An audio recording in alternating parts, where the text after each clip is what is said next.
We are officially into the second week of the year, although fiscally, if you run a company, this is technically week 1 of January, and so that is why I want this to kind of be the kind of a launch point, a fulcrum for the rest of your year, in that if you made a resolution, the likelihood is you've already failed in it, whether that was to cut out sweets, cut out fat, get to bed earlier, or start getting up earlier, or going to the gym, like whatever it is that you decided like that was going to be your resolution, the probability is you already failed. I already did a video kind of on that. In response to that,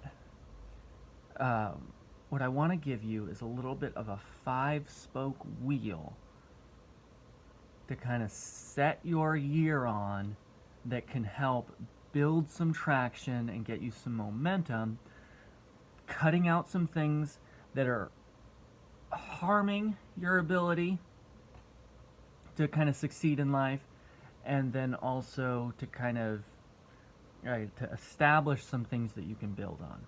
All right, and so there's 5, 3 of them are stops, 2 of them are starts, and I'm going to alternate. All right, that's the structure of what we're going into. All right, so the first, stop complaining, and it's kind of an addendum 1B. Stop making excuses for complaining. It seems like, at least where I work, every single workplace conversation devolves into complaining about something. Often, because we're at work, it's complaining about something that's either happened today, happens consistently or fairly often, involving the people that work there. Usually, like, the whole boss makes $1, I make a dime kind of sentiments. The CEO's really rich. Why are they so rich when I'm here with my however much it is per hour? It's not fair. And we're also, because I have a seasonal peak at my work, where I work. And so most of the people that were hired on, they've already been laid off for that seasonal kind of bump employment. But we've held a few on just to kind of cover, and it's been hit and miss when those people are scheduled. Obviously, full-time employees or permanent employees get preferential scheduling. The ones that are limited or temporary employees get less preferential. So it's just, if there's room in the schedule for them, they're there, and if there's not room, then they're not there. And they're kind of upset about that, of like, the company's going to hold them of like 1 day a week, 2 days a week, partial shifts and things like that, and that's not fair. Like, as I said, like, the truth of the matter is, they don't have to hire you at all. 1 day is more than they are obligated to give you, quite frankly. Like, if they wanted to, they could just be like 0, and you would be like all the other people that have been laid off. So what am I getting at? Gratitude. See, it's very easy to complain. It's very easy to speak negatively, to have negative opinions. It's very easy to do those things. It's very easy to see things and like, well, I would do it differently. I would not do it the way that they're doing it. And for the most part, the primary credit of that perspective is that you don't know what they know. If you had access to the information and the institutional resources that the people making those decisions have, probably you would make the same decision that they have made. But you don't know, because you don't know what they know. So kind of recognizing your place, that's what submission is, like recognizing your place, showing respect where it is owed. And then lastly, being generous with compliments. The people you work for, people that you interact with at church, at your kids' schools, your kids themselves, your parents, government workers, whatever it is. Like, the people you interact with are human beings, meaning that they are flawed. They are not capable of perfection. But for the most part, giving them the benefit of the doubt, they're probably doing the honest, highest level of their capacity. Given institutional limitations, their own personal limitations, so forth, they're probably doing the best that they can. So, give them the benefit of the doubt. Respect them as much as they're worth. So, number 1, stop complaining. Number 2 is a start, and that is to start serving. Now, if you go to a church, you don't have an option. You need to be serving in that community. If you don't go to a church, however, join a nonprofit. There's so many out there, especially with it being a census year and it being an election year. If you're excited about the upcoming election, I mean excited in that you have opinions about it, not that you're woo about it, whatever.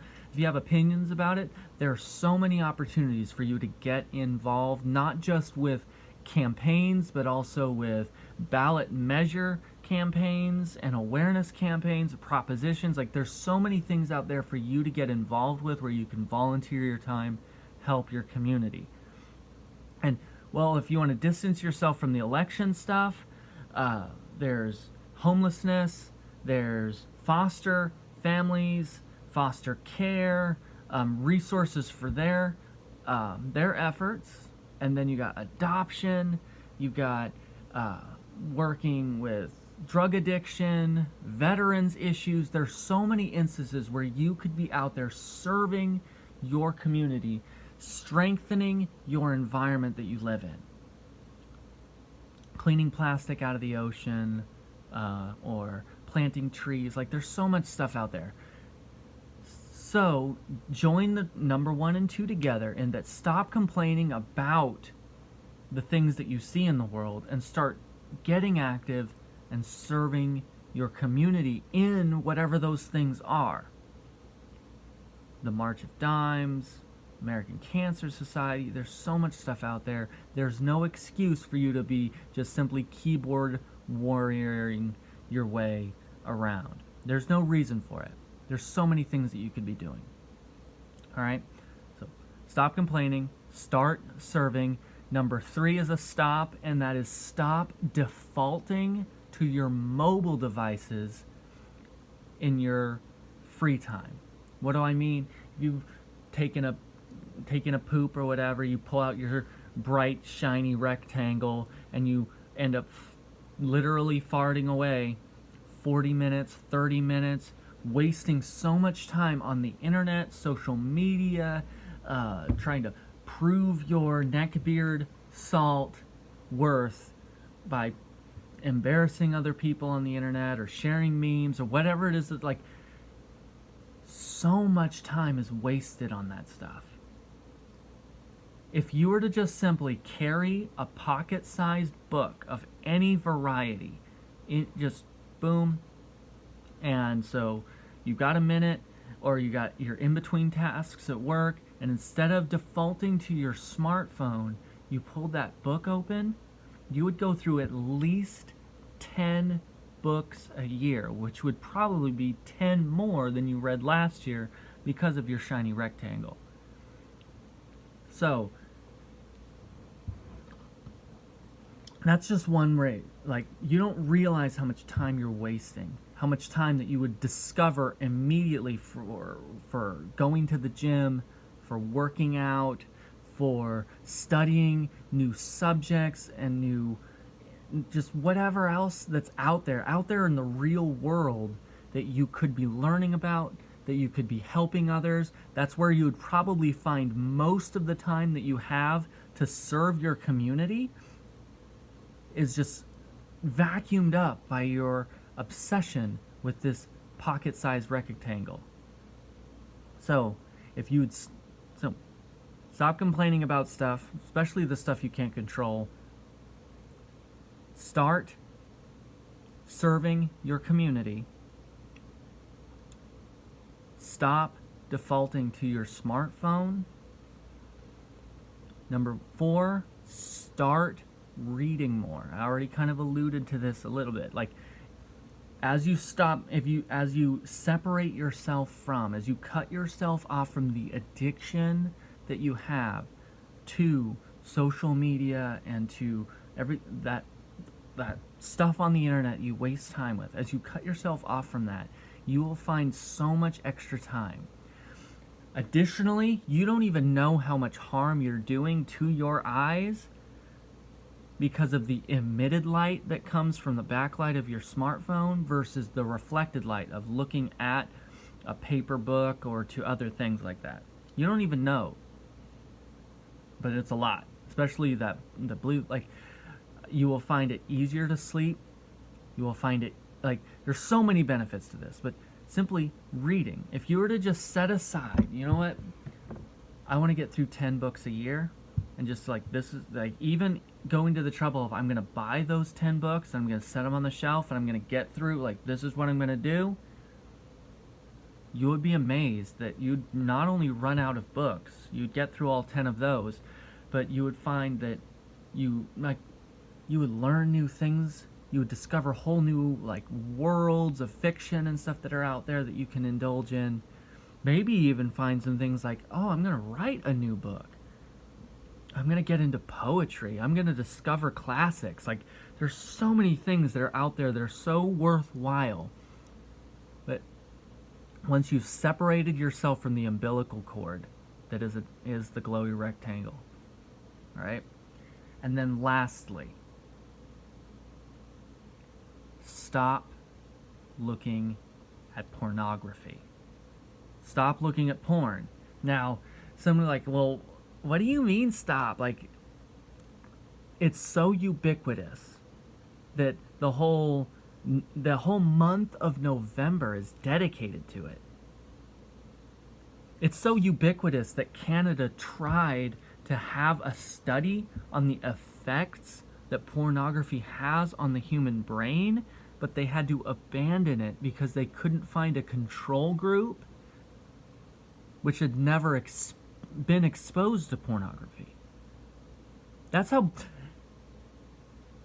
how entrenched it is in society. Erwin Lutzer, who I just finished the book Church in Babylon of his, mentions that the proliferation of the internet in our society is mostly the product of the internet. I mean, and there's statistics for that all over the place. The number of URLs and domain names registered to pornographic information sharing and things. It's everywhere. The reason VHS beat Sony Beta was because the porn industry selected VHS rather than Sony Beta. Like, it's just everywhere. It's so just entrenched in our society that we don't even realize how strong of an effect it has on everything around us. The fact that sex can just sell anything, not just stuff that's illicit in society, but I mean just normal products like shampoo, hair conditioners, things like that, or the alcohol and sporting events. Like, they all operate in this way of just what's considered normal now would have been considered pornographic in previous generations, but I don't want to get into that per se. Like, the simple fact is, all those things serve as on-ramps, especially social media. If you have Facebook or if you've got Twitter or whatever, they have those sidebar ads and things that are in there. Most of them are at least sensual or sexually charged with the intention of driving you to, at some point, sexually explicit material.